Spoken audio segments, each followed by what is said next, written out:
అందరికీ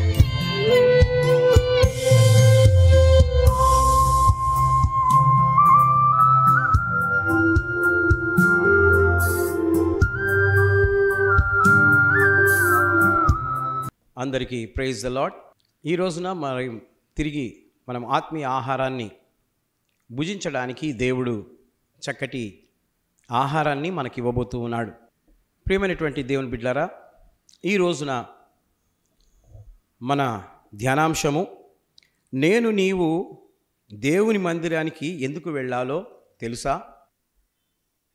నేను దేవుని మందిరానికి ఎందుకు వెళ్ళాలో తెలుసా? ఒక ప్రశ్న.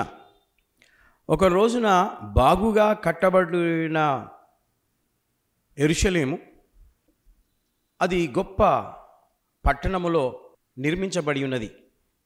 ఒక రోజున మన పాదాలు అక్కడ ఉండబోతున్నాయి అని అంటూ ఉంటుంది దేవుని వాక్యం.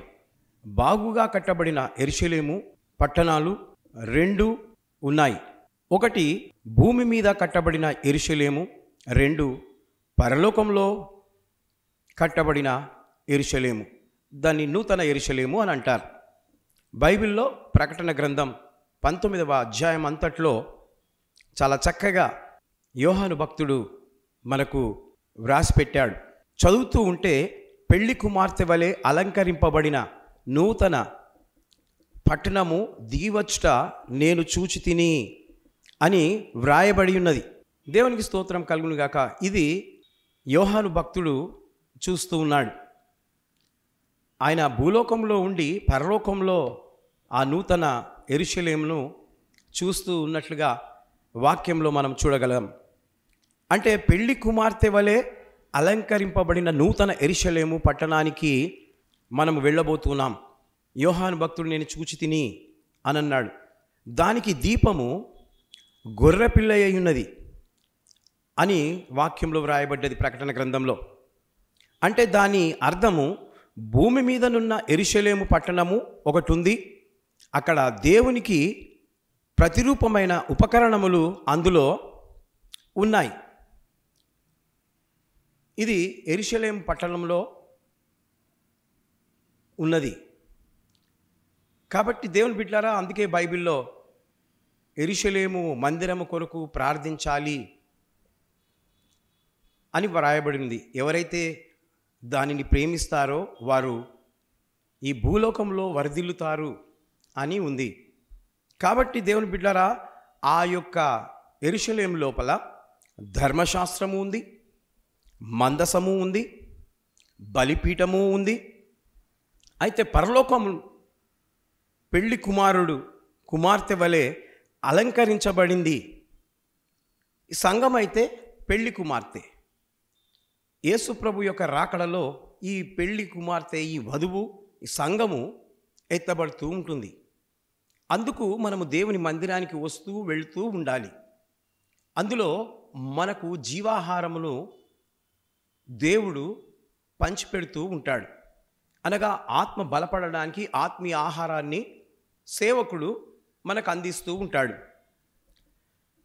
కాబట్టి మందిరానికి ఎవరు వస్తున్నారో, ఎవరి పాదాలు ఈ గుమ్మంలో నిలుస్తూ ప్రార్థిస్తూ ప్రకటిస్తూ ఆయనను స్తుతిస్తూ ఉన్నాయో, ఈ పాదాలు ఒక రోజున పెళ్లి కుమార్తె వలె కనిపించే యెరూషలేము పట్టణములో ఉంటాయి. హల్లెలూయా. కాబట్టి నీవు దేవుని మందిరానికి వస్తూ వెళుతూ ఉంటే, ఈ మందిరములో నుండి సంచరించిన నీ పాదాలు ఒక రోజున నూతన యెరూషలేము అనగా ఆ పరలోకములో ఉంటాయి. ఇది వాస్తవం. ఇది నీవు నమ్మాలి. ఒకటి యెరూషలేము మందిరము ఈ భూ ప్రపంచం మీద ఉంది.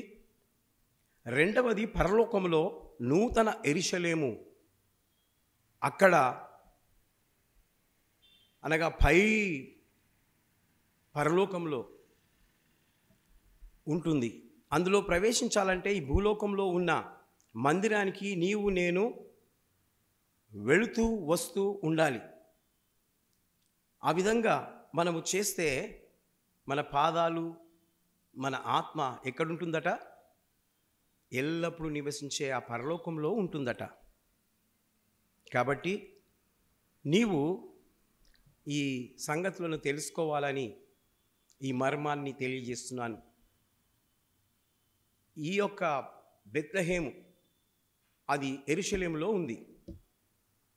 కాబట్టి మనము క్రిస్మస్ మాసంలో ఉంటున్నాం. ఆ బెత్లెహేములో లోకరక్షకుడు జన్మించాడు. డేట్ మాత్రము బైబిల్లో వ్రాయబడి లేదు, కానీ ఆయన మాత్రం జన్మించాడు. దానికి సూచనలు ఆకాశంలో నక్షత్రము, అదేవిధంగా జ్ఞానులు ప్రయాణమై ఆ నక్షత్రాన్ని చూస్తూ రావడము, బంగారము, సాంబ్రాణి, బోళము సమర్పించడము, సాగిలపడి పూజించడము, ఆ పరలోకం నుండి దేవదూతలు కూడా వచ్చి మ్రొక్కినట్లుగా బైబిల్ గ్రంథంలో లూకా సువార్తలో వ్రాయబడి ఉంది. కాబట్టి దేవుని బిడ్డలారా, మనది ఈ లోకం కాదు, మనది గురి అంతా పరలోకం.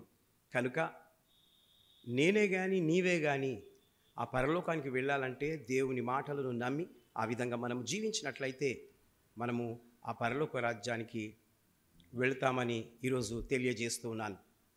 దేవుడు ఈ మాటలు దీవించి ఆశీర్వదించునుగాక. May God bless you.